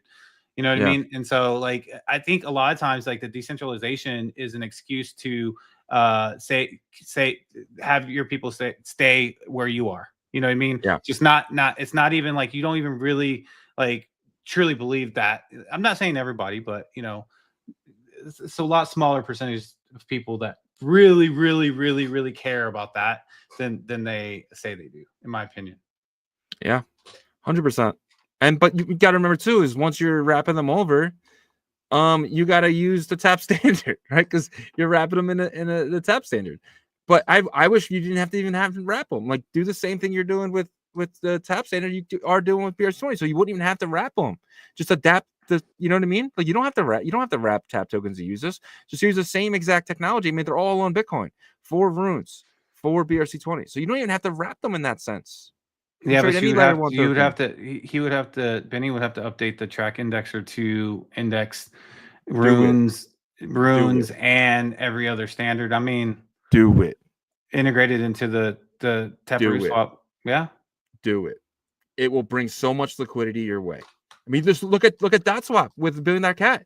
I mean, they got what, $400,000 in liquidity over there, right? It's so funny because like normally that's like not much, but well, it's different over here. but actually, like 400,000 is kind of reasonable for like what, a $10 million market cap, something like that. Yeah, 100%. 400,000, yeah, for sure. But that's the thing too. Is like that's only one spot. Then you have liquidity on Solana, liquidity on Stacks, liquidity on so there's probably $1 million in liquidity for Billion Dollar Cat, which is what, a $28 million token right now. Like that's pretty good in our ecosystem. Other ecosystem is different, but you really can't compare them because we're such a tiny little space right now. But we're going to be so much bigger in the future. I agree. We are going to be bigger. I mean, the Bitcoin branding, like literally, is the best branding to onboard normies. You know, because like normies know meme coin, and normies know Bitcoin, and you say meme coin birthed on Bitcoin, they'll be like, oh, cool. Oh man! All right, the next thing here is Rockbot. What do you know about that Rockbot? I know zero about Rockbot. What is Rockbot? Okay, I got you. So Rockbot was created by Raktoshi Automated. So hold on. So this gets a little deep here. So automated by Raktoshi, and then you go here, and it's so Raktoshi is no longer automated. So he said, "I'm out January 1st," and then hasn't came along. But this was originally automated, but now if you go back to Rockbot, this is the new automated bot that he created. And it wants your SBTC, and this is Signet Bitcoin, which is a test net. And once it gets, looks like 100 testnet Bitcoin, Signet Bitcoin, then it's going to do something. What is it going to do? We have no idea. Signet Bitcoin for testing has no real value. Do not send real Bitcoin. Stand by for updates. So again, this got to be like the most annoying thing to me right now because like I feel like whatever he's building, it could be something special, but he's not even hinting to us. It reminds me of BitGod and Redacted. So I don't know. What do you think? Oh man, I try not to like invest too much of my mental energy into stuff like this because there's nothing you can do about it. But I guess it's interesting to see. I don't know. Could RSIC be doing something? I don't know, man. Like, there's so many like people that are like cloaked in like different accounts and stuff like that. Like, is Runtoshi Raktoshi? Is Runtoshi BitGod? Is this person? This person? Is that person? This person? Like, I don't want to waste my mental energy anymore on that kind of stuff. But just roll it out. I want to know what this is, though. I want to see, and I want to see how the node monkeys kind of evolve potentially from this. Yeah, is SBTC is it scarce still? It's Signet Bitcoin. I think Udi has a lot of it. It's a people. It's hard to get. So right now, the regular Bitcoin testnet Bitcoin is easy to get. I know a website that can get you hundreds, for cheap. It's like $6. But like so and the Bitcoin 4, I think it's called the green one, testnet. That one's hard to get, but Signet Bitcoin, I think it's really hard to get because I think a lot of people, are mining it. It's newer, so I think you have to like mine it. Yeah. Yeah, I don't know. I guess let's just wait and see what he's gonna roll out. Yeah, 100%. All right. Fluid tokens on Bitcoin. They said dog staking season 2, season part 2. So what do you think? Could this pump dog? I mean, this time. So he told us last time people were just testing it, kind of see how it worked. They threw a few bucks a dog in there. They paid the fee. They they earned. Now they understand how it works. There's big dog holders involved now. I think dog staking season 2 locks up about, I don't know, maybe 4 or 5% of dog. I think it's gonna be pretty big. Wow, that would be humongous if that It would happened. be. But yeah, I do think that they liked the experience, and so they Fluid won their trust, right? So this is really Yeah. big because there are whales, big whales in dog, man. There's whales in dog that like post on their crypto Twitter, like I just picked up like they get upset when people like FUD runes and they're like, just bought like 5 million more, just bought 10 million more. They just like, come on, keep at it. Keep just like, goodness, I don't know. Now he has like all the supply. No, but and so those whales that they'll probably do stuff like this, maybe a little bit of the percentage of what they have, to kind of encourage others to do it as well. But I love the fact that Fluid has staking vaults, man, and it also goes to show just kind of how some parts of our space that have like influence and power really are blinded by their their tunnel vision, you know. Yeah. And because this is such an amazing like DeFi protocol that exists right now in Bitcoin layer 1 with all Bitcoin's limitations. You can stake runes, you can stake ordinals, you can stake any protocol and use block lock technology to not be able to unlock it until then yourself and earn your reward with that. So I'm excited to see how many people actually join the season 2. Yeah, me too. I'm curious to see how much gets locked up. I think it's going to be a lot. I actually would be shocked if it's not like 2 to 3%. Honestly, I just feel like Fluid Tokens has earned the ecosystem's trust, and now I think it's gonna be the top staking. I just wish that, obviously they're not a giant team and they're working on many things. I just wish they would just load up on vaults, man. Just load up on vaults. Really push that narrative. I think, but that's coming. I really feel like that's coming. Yep. Here you go. Something from RuneMine. This is kind of cool. So RuneMine is the bridge from Solana, which is major liquidity, to runes and back, right? So they just came out and they said Tanakui portal is to Solana has opened. Tanakui, is that how you say it? Wisdom? What Tanuki, I think maybe.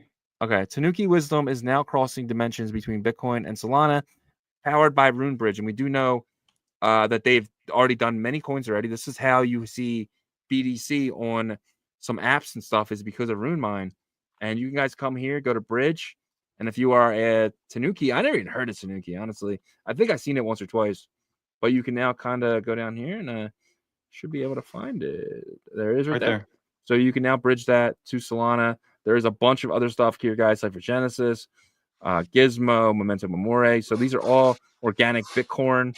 These are all bridgeable to Solana and back. So if you are a token Rune or a community member and you would like to get your token, reach out to RuneMine. I want to see a lot. I want to see runes, ordinals, and BRC20s everywhere. Yeah, like, that would be the best, because right now it's very fragmented over here, different. But I want it to be even more fragmented. But these chains have so much liquidity that they can really withstand that. But on being on every chain, I think that's better. Yeah, I mean, isn't that what like I don't necessarily want to add Opcat to Bitcoin. So if you're going to scale assets that were created on Bitcoin, that's how you're supposed to do it, man. Like you're supposed to do it that way.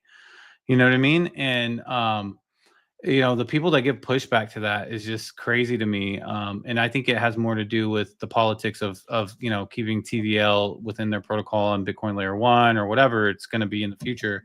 But Bitcoin is like, the chain itself is amazing to create these assets. And if you want to leave them there, you have the freedom to do so.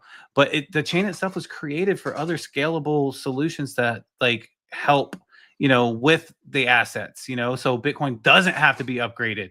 So you don't have to upgrade it. Yeah. You know what I mean? So anyhow. Yeah. I'm also in camp, no fork. I just think that, Udi just rubs me the wrong way now. I just want him to be wrong. I just don't like the guy personally, but it is what it is. Move to the next thing here. The last thing we have here. We'll jump into a Runes Market update after this as well. This is a message from, or a tweet from Make Tokens Fun. He has the ME up here. Let me follow him. He actually works for the team, I think. He works for the team. Yeah. Okay, cool. He said, today we are making an important update to the runes trading on ME on BTC. Problem: when there are large rune lots listed in excess of thousands, 10,000s, thousands of USD near the floor, it prevents new marginal buyers from entering the market and buying it in a competitive price.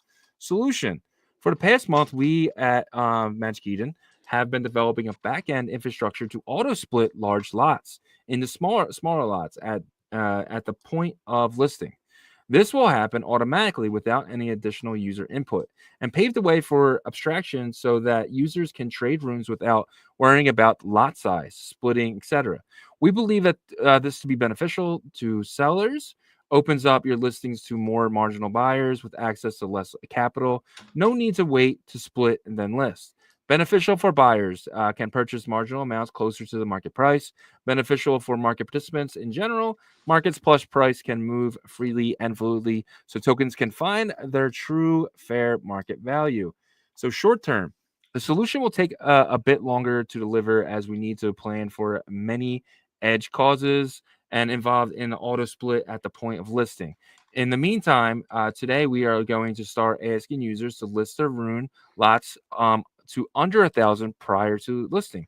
If a user tries to list a lot priced over 1,000, it will redirect them to split. Please remember, this is a short-term stopgap to help improve trading as we move forward to autopilot in the near future. Wow. This is monstrous for runes, and I think this is why runes are up today. I'd love to get your opinion on this. Yeah, so runes are up, but they're not up a huge amount yet. They didn't just like eliminate all of the $1,000 and up listings, because I think they felt like that wasn't right. But they started implementing that kind of procedure today or whatever, right? So you see way less, and then so some of the tokens need to get rid of like the last few. But I think this is huge. This is huge because I think there's a lot of bricking that was strategically happening, whether, it's a competitive token or ordinal people, that like want ordinals to do better, like in the short term.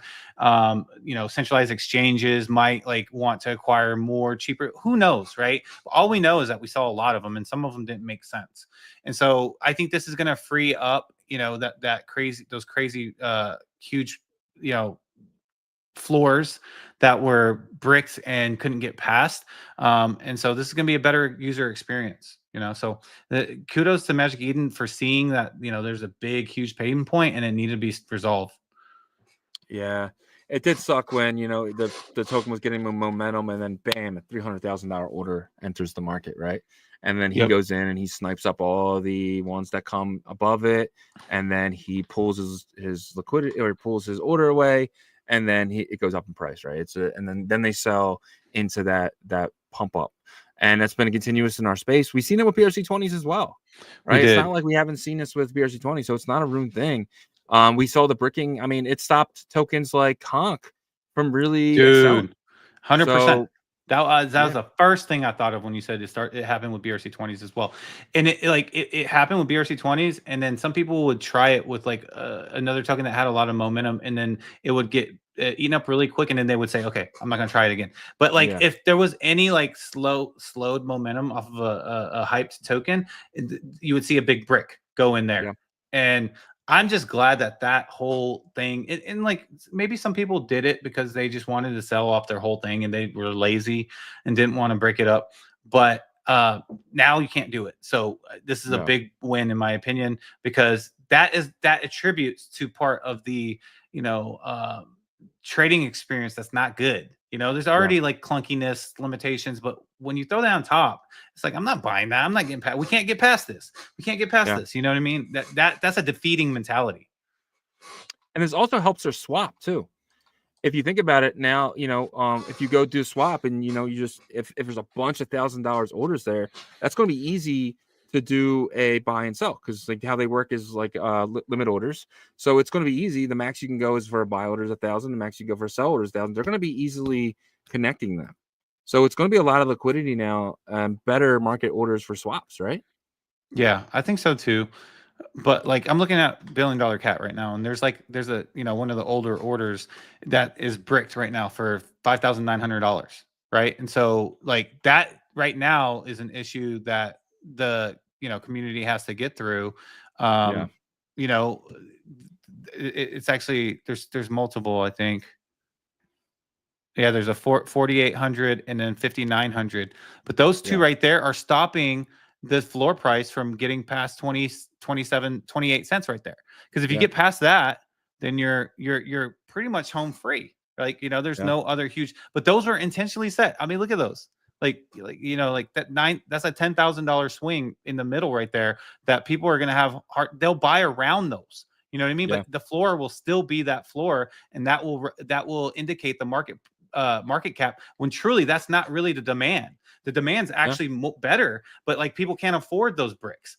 You know what I'm saying? So this is huge. Magic Eden, I would like if there's a way to like break those up now or something. I know that like it might not seem the right thing to do, but like we still got to get past this is my point. And once you're past this, you're in the clear. 100%. Yeah, man. Oh, let's jump into a runes update, because no, it's good. It's good. Kind of go what's going on here. So we are up. We do finally have some momentum. Dog hit over $400,000. I want to say in the middle of the night. It feels good. 400 million. 400 million. Thank you for the correction. $400 million overnight. Pretty. Is this sustainable? Is this the beginning of potential continuously moving up? Well, I know that can't be an excuse anymore. So once you remove that, it's like, if it doesn't help, which I do think it's going to help, quite a bit, especially for the small people to get in. And it's going to help the optics, because like the market cap being stuck there, like $1 billion cat, that's tough. Like someone has to come up with 10 grand to move past that market cap. Yeah. Even if like smaller people are buying around it, it doesn't matter. Market cap's still going to show that.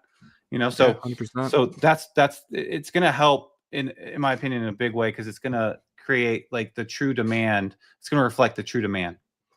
Yeah.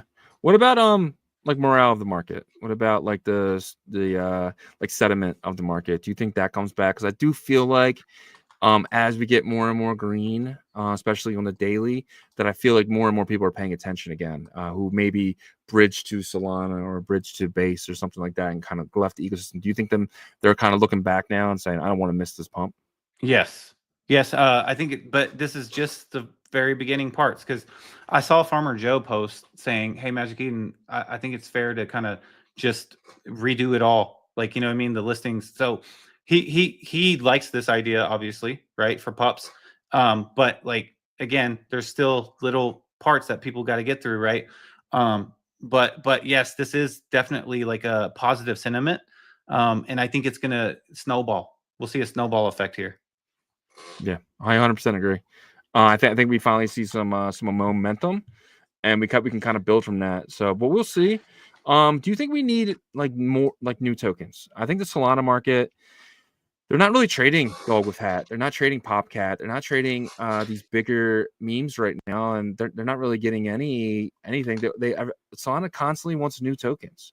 Do you think a new token could come in here and kind of set the market a little bit, like give it some speed, or don't think that's going to happen? I think these kind of need to be a little bit reestablished first, and then Yeah. people are going to try once the momentum picks up, and then the sentiment's good. People are going to list or etch new tokens anyways, and then I think the utility phase will come through, which does that happen in the next 3 months? I think so, but I guess we just gotta kind of wait and see. Yeah, man, 100%. So we got I'm on the daily here. You got dog up 2%. You have Billion Dollar Cat up 17%. Good for Billion Dollar Cat, sitting at 27 million. Pups is up 9%. Gizmo up 7%. Runecoin up 2%. And you got some laggards here. You have Lobo down 4%. You have Bitcoin Bro Bear up 18%. Momentum Amore kind of flat, down 1%. Zbit down 7%. Cypher Genesis. This is one of the ones I'm really I think Butoshi is a genius, especially at his age and everything. This guy's going to build something amazing, and Cypher Genesis is a way to kind of bet on him. And I definitely want to bet on someone like Butoshi for sure. BIP up 32.4%. Decentralized down 1%. Uncommon Goods up 2%. Puka up 4%. Yeah, Liquidity very flat. So you get $18 million market cap. Fully diluted, by the way. This is not fully diluted. This is more like a $6 to $3 million market cap. Then you have Waddle up, Waddle Pengu. Farmer Joe's token up 37%. Seiko Hamster sitting flat. Satoshi Nakamoto up 3%. Age of Aquarius up 8%. What is this one? Pigged by Piggy. That's a new one. Up 1%. There's some of them I never even heard of. And then our guy, our sad friend. He's coming back. Watch. You think so? Yeah. He's going to come back with this whole and also there are liquidity pools in different areas with Mr. Yin too, because I was on the swap just checking it out, where liquidity pools are. They're not a ton, but I think Mr. Yin makes a big comeback. But I think a lot of these are going to have a better outlook in the next 2 weeks if this sentiment continues. I 100% agree. Yeah, man. Epic sitting flat. Manko is sitting flat. Pepe pretty much flat. So a lot of these guys are just not getting any really buys at all. That's why you're not seeing anything on the daily. But yeah, huge. Let's jump over to collections. Well, I guess not saying I don't want to say huge because I mean it's a really good start. It's a good start. Yeah, there we go. Baby steps. Yeah, for sure. And I'm on Abstract. Let me switch over to Bitcoin here. The puppets. Let's look at USD. Sitting at 7.2. This got down to almost $5,000, dude. I almost pulled the trigger, but I resisted. But they're above Node Monkey. This has been a battle, bro. An absolute battle. It has been. Between the puppets and Node Monkeys and Quantum Cats, really, for that number one spot. But I think right now the puppets have it for market cap. So, yeah, man. Dude, I wish I would have bought one for 6,000. Whatever. It is what it is. And then you see the Pizza Ninjas up 4%. Runestone sitting kind of flat. This might be, if Dog runs, this could run harder. Runestone? Yeah. Natcats 5.8 and Bitcoin Frogs 5.9. So it's really kind of, I want to see the frogs, man. I want to see the frogs push forward. But what do you think about giving away for the first is first thing? I always wanted to give away a Bitcoin frog. You know, I've said that many times. You're getting them too excited, man. Like you better buy that frog now. Because I know I gotta buy it right now. At the end of the year, if we're in like full on, might not want to give it away at that point. No, I'm just kidding. But I always did. I said that a long time ago. I want to give away a frog. So let's think about that. Maybe something good though. For saving our pennies. I want to shout out to Natcats too. They were in the top, I think, 5 of total volume. Liquidium posted about them. So Natcats is a strong collection from the DMT side of things and overall in our ecosystem. So shout out to Natcats. Shout out to the Natverse and all that stuff that they're building. Looks really cool.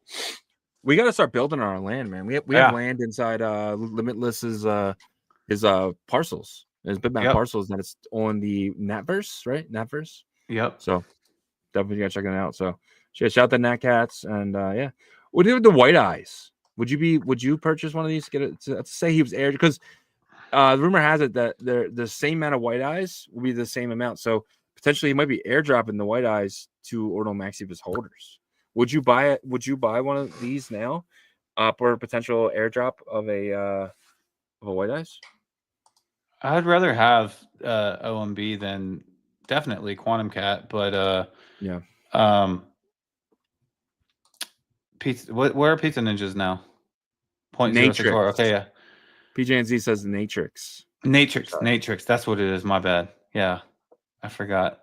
Yeah, I don't know. I think that ZK Shark comes out like guns a blazing, and these get ridiculous later. But you know, I know Luca and ZK are friends in real yeah, life. I would love yeah. to see him do something with Abstraction. Oh, well, just bridge them over. They Well, will I though. think what about if it's like another project, Oof. like Cheap, but for Abstract, cheaper like, though. well, Yeah, let's just say you have to, if you have an OMB, you just claim it, yeah. That right, would be over there. cool. Yeah, that would be cool. So, yes, we'll see. But guys, I think that is our show today. An hour and 44 minutes, 390 people in here right now.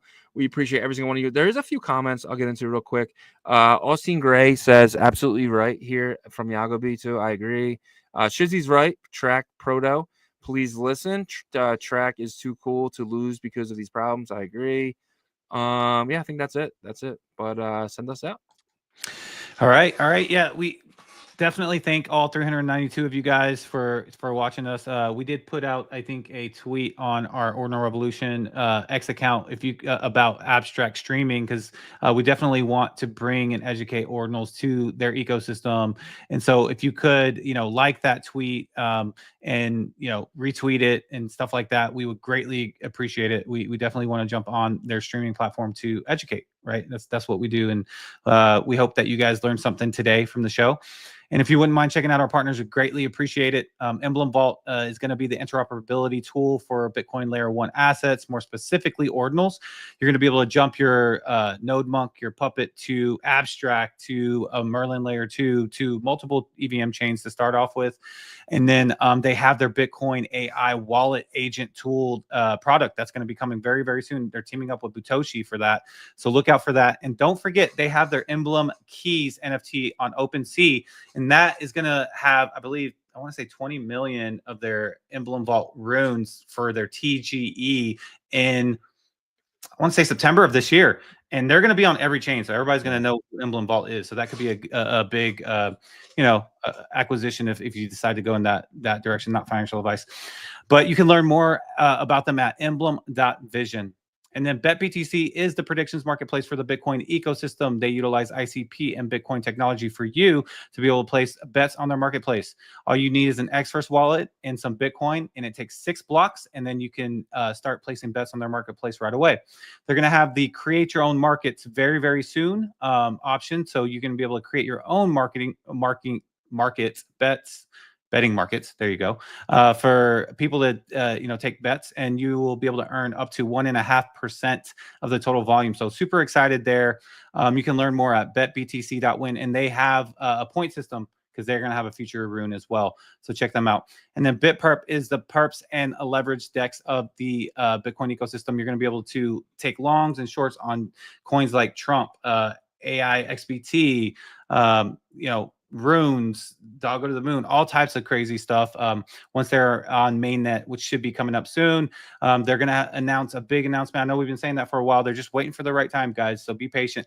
For the meantime, you can go to bitperp.io to learn more about what they are building there. And then Fluid Tokens, they are the first to introduce retail staking vaults to the public. Don't miss out on Staking Dog Season 2. It's coming up. And then also they are building the bridge from Cardano to Bitcoin and vice versa. These guys are amazing UTXO devs. They're so amazing that they built a DEX swap for runes, in case you didn't even know about it, which is wild. So they are really good at what they do, guys. You can learn more at fluidtokens.com. And then don't forget about our integrated partners, Foxy building the metaverse on Bitcoin called the Bitverse, and the first-person shooter game called Clan Wars, which we will be streaming this Saturday at 8 a.m. Eastern time. Should be fun. Everybody's going to be welcome to play. And then Ordinal Hive is the aggregator marketplace for ordinals on Bitcoin layer 1 and layer 2. And let's not forget about Merlin Chain, your #1 scaling solution for Bitcoin and native L1 assets and protocols. If you're a builder on Bitcoin L1 and you want your protocol to be on layer 2 to be more flexible, apply for their builder grant. They have great builder support there. If you're a retail user, you can utilize Merlin Swap. And you can trade Wrap BTC for Dog Go to the Moon there. So we thank you so much for checking out our partners. Yep. Great job, man. And I wanted to tell you something. We officially crossed over 11,000 followers on X. So that's pretty big. Thank you, everyone who follows us over there. We want to get, this up to 20,000. Hopefully by the end of this year, that would be absolutely amazing. But please go follow here. But the tweet Yagobi was talking about, if you guys wouldn't mind, it's this one right here. It's Let's Make It Happen. We want to get as many comments in here at Luca Ness. We want to get over there, guys. We want to make sure everyone knows about runes, and this is an easy way. Everyone knows about ordinals, and this is an easy way for us to kind of do that because we're able to take the stream key and pop it in here, so they get that every single day. We force ordinals down their throat every single day, and we want to do that. So please, guys, if you wouldn't mind, go and retweet this. Do you want to add the link in the chat? Yeah, sure, I can do that. Yep. All right. I'll do that right now. But guys, if you guys also wouldn't mind going to check out ordinalrevolution.com. We have some of the best articles dating all the way back to last year. If you know someone just entering the space, please send them our website. We really feel like it can help them get started and code up to where we are today. If you guys need a VPN, we have the best VPN. We have NordVPN right here. Just come here, click the NordVPN, and that'll take you to a 70% off coupon. Guys, have a VPN. If it's not from Nord, get it from somewhere else. Every single person should have a VPN. There is free ones out there. You can get a free one, but have one. But take advantage of our coupon if you guys just want one. Easy, and it's the best. And I like to put mine in Switzerland and places like that. You can put it anywhere you want. Get the best. And also, I learned that too is that you can get different Netflix shows if you have a VPN on your computer. If you're in different parts of the country. Someone actually messaged me to say that, and I didn't know that. Did you know that? If you put it in different parts of the world, you get different Netflix categories and stuff. So, but yeah, so get a VPN, guys. Bitcoin 2025 Las Vegas. We both be there. It's gonna be fun. It's gonna be exciting. Bitcoin's gonna be at an all-time high of 300,000. I can feel it by that point. It's gonna be fun. Be there. Vegas, Bitcoin. It's gonna be amazing. Get your tickets through us, though, please. Click the link here, and that'll get you the tickets. If you guys or want some merch for that event or any event, we have some of the best merch in all of crypto, not just ordinals. We got so much stuff here, guys. Check it all out here. And if you would like us to add something, reach out to us. I can add your PFP. I can add whatever. I can add it on hats, shirts. You tell me what you want me to add it on. I will add it on there. You guys can go there and buy it. This is all done through a third party. We just supply the logos and where we want it on the t-shirts and school bags and stuff like that. So check out everything here at ordinalrevolution.com. And guys, we are live Monday to Friday, 11 a.m. Eastern, 10 a.m. Central, 8 a.m. Pacific. And I just found out it's 5 p.m. UTC now. I don't know. UTC keeps getting all crazy for me. But check us out. I'm going to make sure that is correct. But our guy, Satoshi, yesterday was saying, no, dude, it's 5 p.m. UTC. So 5 p.m. UTC. Check us out. And until tomorrow. Peace.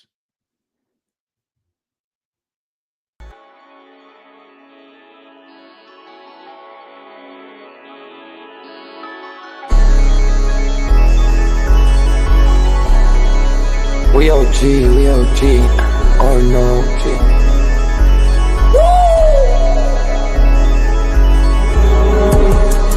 You're not bullish enough, yeah. Oh no, you're not bullish enough. You ain't got D or no. I get stoned by the bolo. Bitcoin set to overload, yeah. Experts on reload, yeah. You're not bullish enough, yeah. Oh no, you're not bullish enough. You ain't got D or no. I get stoned by the bolo. Bitcoin set to overload. Experts on reload. Mempool getting hot. Everybody wanna rock. Ayy. Runes is coming. Everybody on a knot. Ayy. It's a nuisance. Ordinal Revolution. Ayy. Ordinal Revolution. Yo, it's my guy for real, bro. Got friends right now.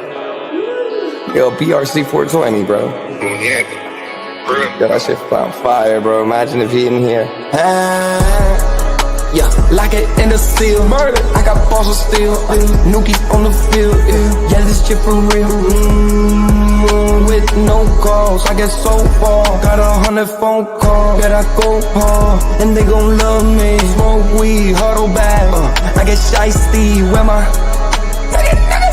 Bitcoin looking lovely. All this Satoshi's nothing above me.